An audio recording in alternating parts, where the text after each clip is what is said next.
Hello les amis, je vous retrouve pour une nouvelle vidéo sur le football européen et la Ligue des Champions 2025-2026 et je vais vous présenter le débrief en statistique du match Pafos contre Monaco, un match qui avait lieu ce mercredi 26 novembre 2025 pour le compte de la 5e journée et un match qui s'est terminé sur un nul 2 buts partout. Les Monégasques ont craqué un petit peu en fin de match. Alors dans cette vidéo on va revenir sur les buts de cette rencontre mais surtout sur les statistiques des deux équipes pour comprendre un petit peu le déroulé du match. On enchaînera ensuite par le classement de la Ligue des Champions mis à jour après ces rencontres, après les deux rencontres de 18h45, et on terminera par un aperçu des prochains adversaires et du calendrier de ces deux équipes dans cette compétition. Alors un nul de 2, c'est bien dommage puisque les Monégasques avaient, j'irais presque la victoire en main. Ils ont ouvert le score dès la 5e minute par Minamino. Ensuite David Luiz, l'ancien parisien, égalisé à la 18e minute. Puis à la 26e minute, Balogun a marqué un deuxième but pour Monaco qui a mené 2-1. Et c'est tout en toute fin de match que Pafos, alors ils ont énormément poussé, Monaco n'a fait que reculer en deuxième mi-temps et c'est bien dommage. Et en toute fin de match, Salisu contre son camp a permis à Pafos d'égaliser à la 88e minute. Alors au niveau des statistiques, il y a eu 1,18 XG buts attendus à 1,52 pour Monaco, avantage Monaco dans les XG.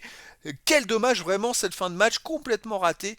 51,9% de possession de balle à 48,1 pour Monaco, 446 passes tentées à 398, 372 passes réussies à 314, 83,4% de passes réussies à 78,8%, collectivement léger avantage pour Monaco.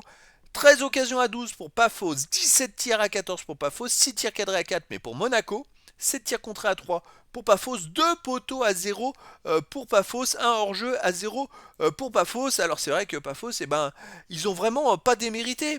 Ils ont tout fait et franchement à la fin comme ils ont poussé, c'est vrai qu'ils ont je pense mérité quand même le match nul, mais Monaco ils ont pas fait le nécessaire. Franchement c'est quel dommage. Les 3 points, ils avaient les 3 points à portée de main, surtout qu'ils ont dominé quasiment toute la rencontre, c'est vraiment dommage. 5 corners à 3 pour Pafos, 26 centres à 11 pour Pafos, 12 interceptions à 6 pour Monaco, 17 tacles partout, 62 duels gagnés à 41 pour Monaco qui a gagné 21 duels de plus que Pafos, c'est énorme. 4 arrêts à 3 pour Pafos, 14 fautes à 9 pour Pafos, 3 jaunes à 2 pour Monaco, pas de rouge.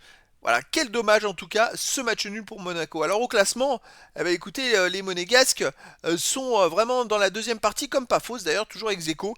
Monaco est 22e avec 6 points en 5 matchs, une victoire, 3 nuls, une défaite, 6 buts marqués, 8 buts encaissés, moins de différence de but, ex aequo avec Pafos qui est 23e avec 6 points également en 5 matchs, également une victoire, 3 nuls, une défaite, mais 4 buts marqués, 7 buts encaissés, moins 3 de différence de but. Alors attention, ils ont aucun point d'avance sur le premier non qualifié, et 2 points d'avance sur d'autres équipes qui n'ont pas encore joué dans cette journée, donc et potentiellement ces deux équipes pourraient perdre des places au classement. C'était donc le débrief en statistique du match Pafos contre Monaco, un match qui s'est terminé sur un nul 2 buts partout. Voilà les amis, je vous dis à très bientôt pour une nouvelle vidéo.